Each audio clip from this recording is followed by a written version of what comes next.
What is your take on Trump? Is Trump a racist? I don't think so. I've talked to a number of black entrepreneurs who, back in the late 80s and 90s, early 90s, were trying to get financing. They couldn't. Somebody told them to go check with Donald Trump. So they come back and tell me they got a loan from Donald Trump. He gave them a term loan. Show up with the interest and the principal, one check. But they had to go see him personally. They independently relate this tale that when they saw him, he said, "This what you supposed to pay me? This our agreement?" I said, "Yeah." And then tore the check up, shook their hands, and congratulations. Now run your business. And this was when? This was back in the 90s. See, most people don't even know this. He had a sister. He was, every time you saw him back in the 90s, fine paper bag, brown, beautiful black model. He likes fine women. He didn't have any problem with dating a black woman, walking her down red carpets. So, I mean, she says he's not a racist. He just doesn't like many people, black or white. And he appreciates people who do stuff within their lane. Well, not stay in their lane, but where they choose to be. If they do it well, he admires them. Black, white, brown, red, yellow. Most people don't know this. He was the finance man behind Jesse Jackson's 2 runs for president.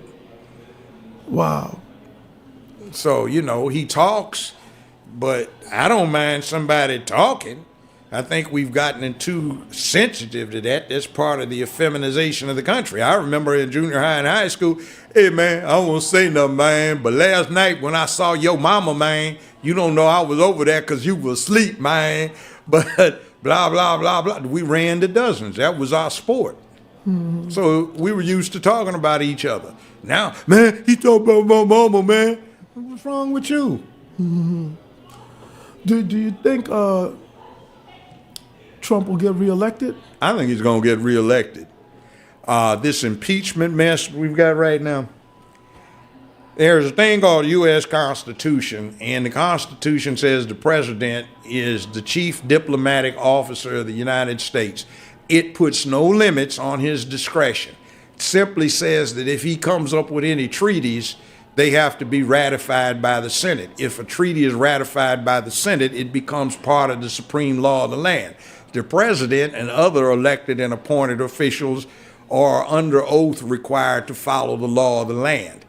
The State Department, Secretary of State are part of his cabinet and are essentially advisors to the president. He's the boss. So what he does relative to Biden is simply what is allowed and mandated by the Constitution, specifically Article 1, Section 8, that says the president is charged with, quote, enforcing the law of nations. We have an Interpol treaty with various European states and also one specifically with the Ukraine that requires that we basically investigate, apprehend, prosecute, extradite criminal elements and criminality. Mm-hmm. So Biden, out of his own mouth, and I've heard this tape twice, January this year, he says, 2019, he says, "I guess I broke some laws, extortion. I told the Ukrainians if they didn't get rid of this the prosecutor's name is the anti-corruption prosecutor. Yeah, he said if you don't get rid of him, we'd withhold $85 billion in loan guarantees. So his son, who had just been discharged for the military for being a junkie, had a drug problem, had no history in business. He affiliates with this, and at the time, Biden was in charge of the U.S.'s Ukrainian posture and relations. Obama had assigned him that. And by implication, he brought Obama into committing a crime in office, which is a felony. It's extortion. He committed one, extortion, by out of his own mouth. threatening to withhold 85 billion in loan guarantees if they didn't get rid of this prosecutor who was zeroing in on that corporation that his son had just been hired to represent after Biden Sr. had been assigned by the president the task of dealing with Ukrainian diplomacy. So son gets $18.5 million out of it, and he has no background other than a dishonorable discharge from the armed services for drug abuse.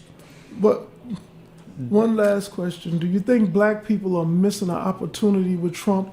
Oh, yeah. See, you've got somebody that is not a lifetime Republican.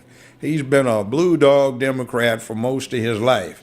He usurped the Republican Party. So I think this thing I've been tweeting about, no benefit, no vote, ought to be the deal. We haven't gotten a damn thing out of the Democratic Party for a long time. And the last one, number 44, and the one before that, 43, Bush and Obama, well, there are pictures of Bush with his arm around 8-year-old Barack Obama because his stepdaddy, adopted daddy, Lolo Sotoro, had done a lifetime worth of business with the Bushes. Wow. Uncle George Herbert Walker, after whom George Herbert Walker Bush, Bush 1 president, was named, founded Halliburton in 1946 in Oklahoma.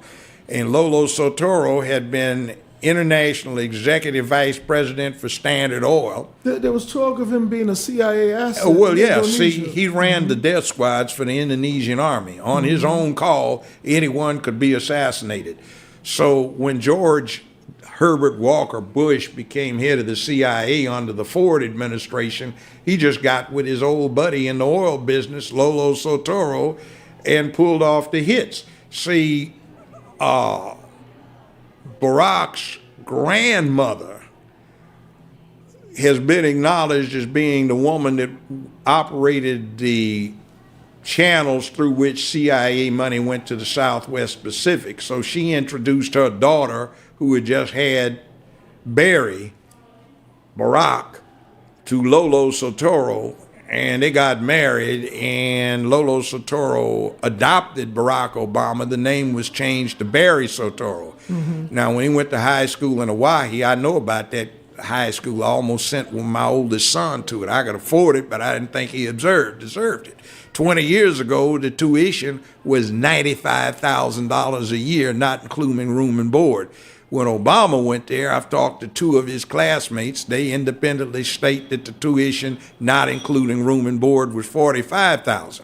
Now, Business Insider reports his income for 2017 at over $200 million net. That's after taxes, deductions, write-offs.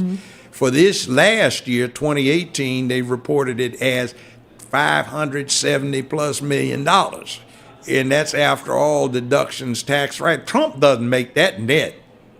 I mean, even some of the richest people in America don't make that. Why? Because when his stepdaddy died, he was one of the 10, 15 richest men on earth.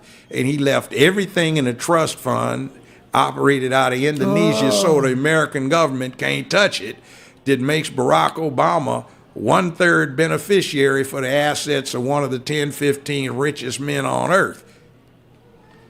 See, so we got a game run on us. So, you know that little thing that Bush W does when he gets with Michelle, they giggle and he gives her candy. The inside thing is that's supposed to be the same kind of candy he used to give to her husband when he was 6, 7, 8 years old. Oh, wow.